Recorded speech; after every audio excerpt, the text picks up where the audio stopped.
I poured a cup of tea. It was red tea. And at first I was sipping it and I was like, oh, I really want cream in here. But then I was like, no, just do it. And halfway through the glass, I was like, this is really good. I think I could totally do tea without cream and sugar now. Because with teas are just, at least red teas are naturally sweet. So it's like, oh, I could do this. So after drinking that, I was like, oh, I gotta eat something so I can take these morning pills. So I just had this giant red mango, and then I had this giant apple, and I'm actually full. I think all the work of chewing, because you're eating it raw, it was just like, I feel very full with all the fiber too. It's like super full and super satiated because the peeling the mango and chewing, and the apple was just, very fibrous. So it was just like lots of chewing. And after these two giant pieces of fruit, it's like, that might be all I need for breakfast. We'll see, I might in a couple hours want to have more. The beautiful thing about fruits and vegetables is you could literally snack and snack and snack and snack and snack and never have to worry about, getting fat or, whatever, eating too much, because your body, like, it's just so natural. Like all the animals on this planet naturally have their like food sources, that because your body is trained, like our bodies naturally know how to deal with fruits and vegetables, your body will tell you like, okay, I've had enough now. That's good. Whereas a lot of these processed foods, they're literally manufactured to trick the brain into wanting more. So that's why you end up binge eating with a lot of these processed foods, because your brain is just like, haven't had enough. Plus they're nutrient deficient. So that's another reason your brain's just like, I haven't had enough. I haven't had enough. Eat more, eat more, eat more. So it's like the coupling of the nutrient deficiency plus the added sugars and salts is like this double whammy on the brain. So you really find yourself binge eating. But that's impossible on fruits and vegetables, because your body naturally like sends the triggers to say, okay, we've had enough. That was really delicious. You can put it down now. So if you love to eat like I do, like love to eat, fruits and veggies, definitely the way to go. And I think I did myself a little bit of disservice with dipping the stuff in ranch yesterday, because it was triggering my brain into like more salts, more sugars. Bah. Whereas, this morning it was just straight up fruit, and I'm just like, okay, enough. Now they do recommend not just fruits and vegetables, but oils. And one of the reasons that is because you need natural fats in your body to even absorb a lot of these nutrients. Otherwise, a lot of the times the nutrients just go right through you and poop out.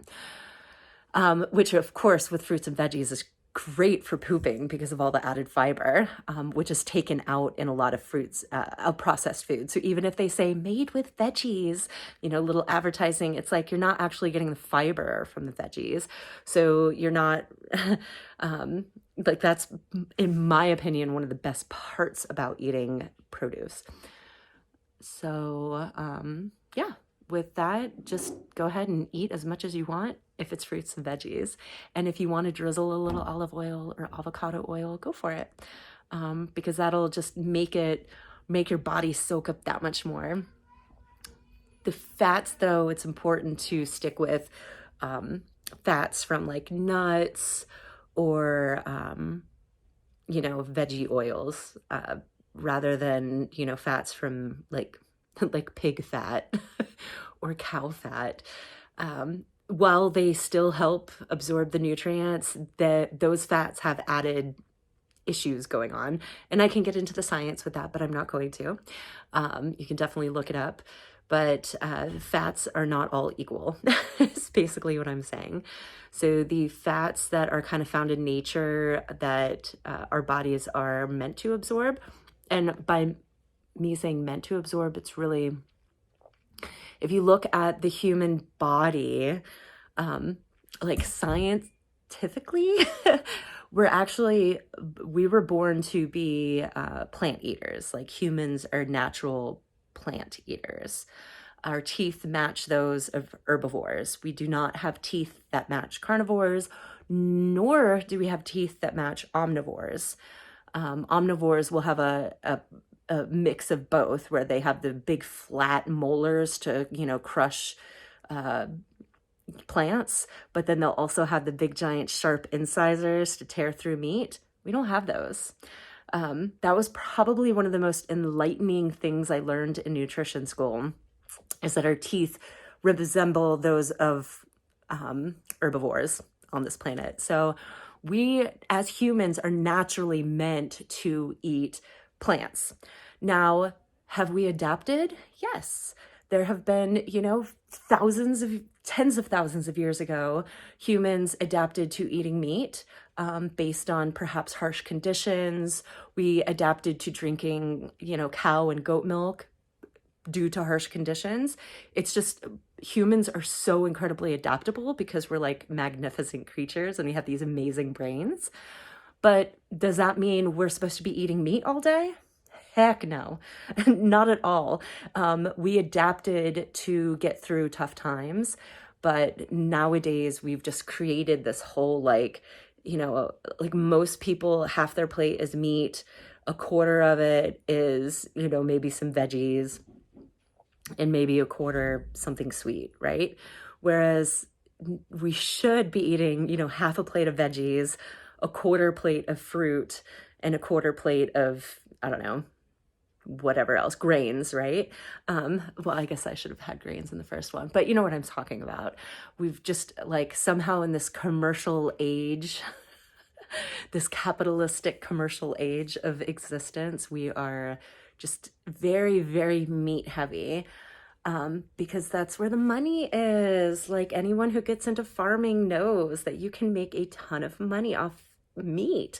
Now you have to put a ton of money in to raising those meat products, and that's its own issue. But with subsidies, you barely notice, right? That's one of the reasons I'm not a fan of farm subsidies at all. We've somehow magically, something from the Depression era that we created to save the family farm has morphed itself into knocking out all family farms and just like basically keeping these mega corporations afloat when and then in turn distorting what we see at the grocery store and buy at the grocery store. It's just like really whacked. So in my opinion, we should get rid of all these subsidies, farm subsidies at least. I'm sure there's other subsidies that I'm not educated on that, I don't know, maybe need to stay, who knows. But actually, I'm probably a fan of getting rid of all subsidies because it really puts a distortion on the cost of things.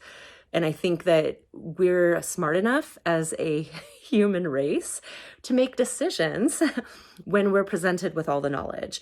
But when we are shopping and everything's distorted due to subsidies, where two things may cost the same, but production costs, one thing is like skyrocket higher than the other.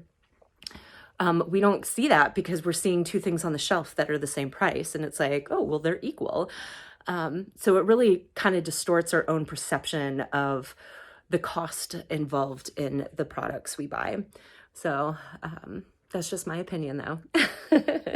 Anyways, I'm super full after a mango and an apple. You wouldn't think.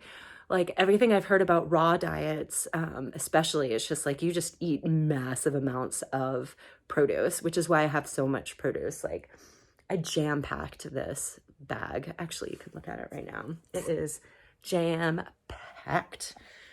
And you can't even see like everything that's in it. It's like all the way, all the way down, like jam-packed full of potatoes and apples and oranges and berries and tomatoes and lettuce, and just is packed. Anyways, on that note, cheers.